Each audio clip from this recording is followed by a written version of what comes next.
Behind you, you will see we have set off Good Morning Britain Airways.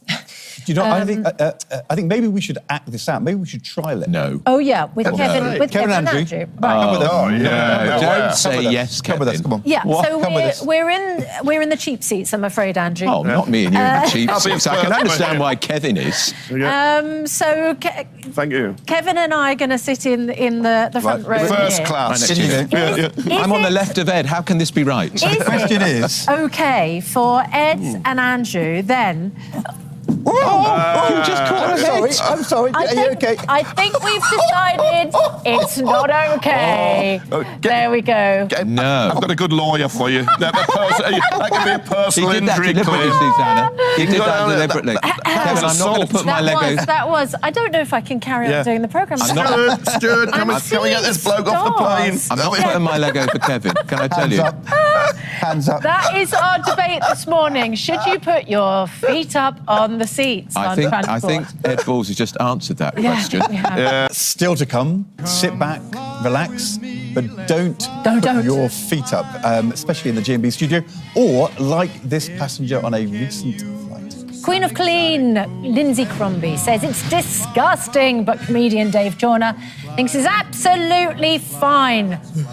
You're watching Good Morning Britain on ITV1. Stay with us for that vital debate. With me, let's float down to Peru.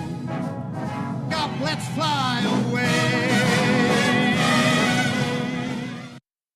Is it okay to put your feet up, bare or otherwise, on a seat when travelling like this passenger did on a recent flight? Queen of Clean, Lindsay Crombie, says it's disgusting, but comedian Dave Chawner thinks it's perfectly fine. I can't believe we found someone to defend this, Dave. I can't either, to be honest. I'm not saying it's perfectly fine, but I do think we all do it.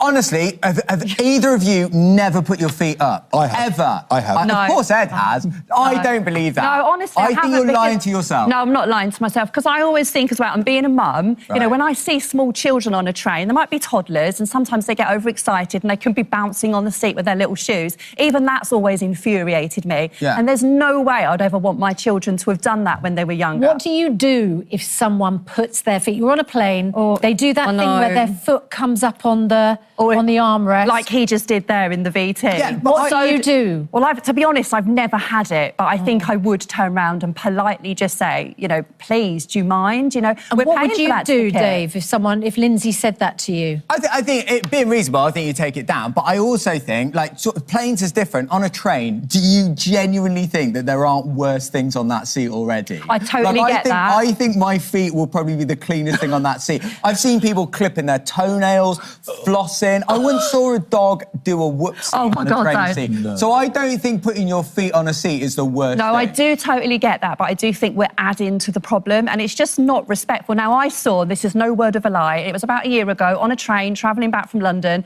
Lady, she got out of her handbag a loaf of bread, a tub of butter, some ham and cheese, and used the chair as the chopping board. She buttered her bread and she made a sandwich, and all I could think about was, oh my God, the germs. God. And people do things like that. But also, argument to be made, that you spoonful of dirt is good. We're getting iller word, like, I don't know what the psychological term is. I totally get the that. hygiene hypothesis is that we don't on the bottom of your enough shoes, germs. you've got bacteria, E. coli, neurovirus on the bottom of your shoes. People spit in the street, their dogs poo and wee in the shit, people vomit. Is it okay if the feet are bare? No, that's even worse. Why? Because they're sweaty and smelly, and feet, let's be honest, are not the most attractive things, They're not, are they? but it makes Do you a good want to point. see... It's probably cleaner. But I think, be cleaner. like on a long-haul flight, take a pair of socks with you. So take your outerwear off, put some nice socks on that are clean, that you can walk about the plane in. You know, you're safe, everyone's happy. But I think bare feet on a plane is a big no-no. The worst thing that's ever happened to me on public transport was I sat next to someone who'd obviously had a very heavy night, and she looked like she was going to be ill. And I was there with my hand. I thought, she can't on the tube. She was going to be sick in your handbag. I looked in my handbag. I had a little carrier bag. I handed it to her. Good for you. She was able to dispose of her. didn't. She did. And thank walked God it off wasn't the the tube handbag. at the next stop. Did she give you the bag back? No, luckily, she was able to recycle I think this that is bag. your bag. And that was when Susanna met my girlfriend. Isn't that lovely? I also know people that sit on carrier bags on trains. They actually take They're a carrier mental. bag and they lay their bag You're out wearing there. trousers. Is it but then okay your trousers to put sit on your the feet sofa? on a seat? Of course, less than a fifth of people say it's okay, Dave, whereas most people are with you, Lindsay. Thank you. Absolutely. Good Morning Britain is back tomorrow from 6. Now it's time to join Lorraine.